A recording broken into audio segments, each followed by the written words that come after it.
Morning children, today we have to start exercise 9.3 and it is based on bar graphs. You all know how to read the bar graph. I think there will be no difficulty in reading the bar graph. First question is, the bar graph given alongside shows the amount of wheat purchased. This bar graph is showing you the information of wheat purchased from 1998 to 2002. So read the bar graph and write down your observations in which year. See, the wheat purchased is in 1000 tons. It's mentioned here. And these are the years. And 1 unit scale is equals to 5000 tons. See the gap 0, 5, then 10. Now between 0 and 5 we have the difference of 5. So 1 unit scale is 5000 tons. First of all, in which year was the wheat production maximum? सबसे ज़्यादा wheat production कौन से year में है? आप ये देख सकते हैं बेटा, इनकी लेंथ देख के बार्स की यू कैन टेल कि जहाँ सबसे लंबा बार है, ठीक है ना, सबसे लंबा बार जो आपको नज़र आ रहा है दैट मीन्स वहाँ पर मैक्सिमम है और जो सबसे छोटा होता है वो आपको मिनिमम शो करता है. सो कौन से ईयर में सबसे ज़्यादा वीट प्रोडक्शन हुआ है? That is 2002. So your answer will be the wheat production is maximum in year 2002. And in which year the wheat production minimum? सबसे छोटा वाला बार है ये, दैट मीन्स 1998 में वीट प्रोडक्शन सबसे कम हुआ. Second question, observe the bar graph which is showing the sale of shirts in a readymade shop from Monday to Saturday. ये बेटा रेडीमेड शॉप का आपके पास डेटा है कि मंडे टू सैटरडे कितनी शर्ट्स सेल होती हैं. अब आप ये देखिए, this is horizontal bars, so this is horizontal bar graph. और इससे पहले वाले क्वेश्चन में वर्टिकल बार्स तो आप इसको वर्टिकल बार ग्राफ बोलते हैं. तो इसमें आपको डेटा स्केल हॉरिजॉन्टल लाइन में गिवन है और वर्टिकल लाइन में आपको डेज गिवन है, number of shirts sold and 1 unit length. इसमें कितना गैप है बेटा? 5, again 5.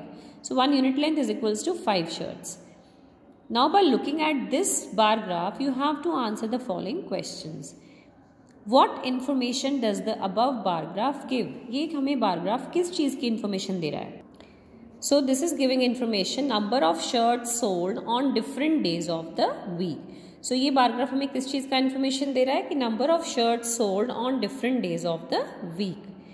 Now second, what is the scale chosen on the horizontal line representing number of shirts? अब इसमें क्या स्केल चूज किया गया है बेटा? हॉरिजॉन्टल लाइन में क्या स्केल यूज किया गया है to represent number of shirts? See, 1 unit length is equals to 5 shirts. तो आप यहाँ लिखेंगे 1 unit length is equals to 5 shirts. This is the scale chosen. Okay.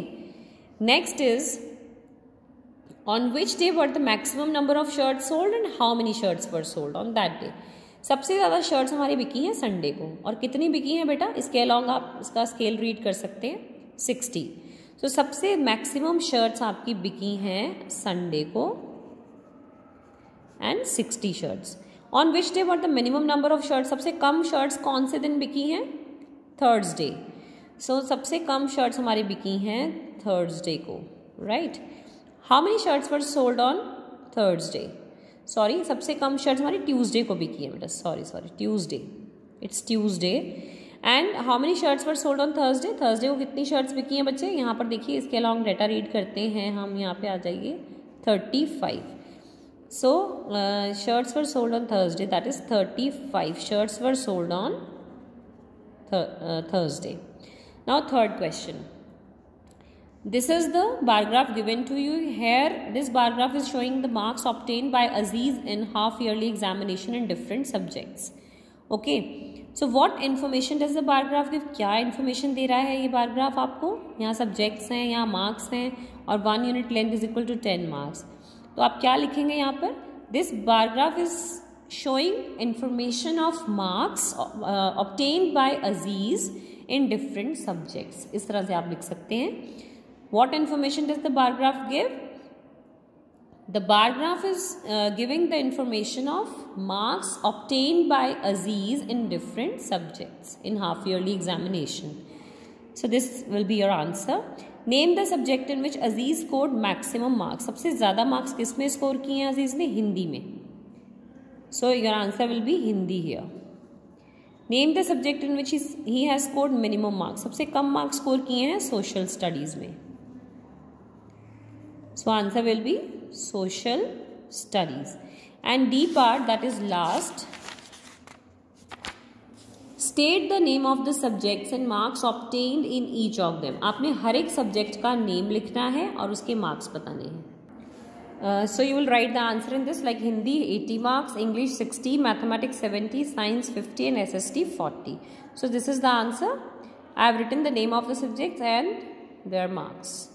Thank you and have a nice day. Complete exercise 9.3 in books only.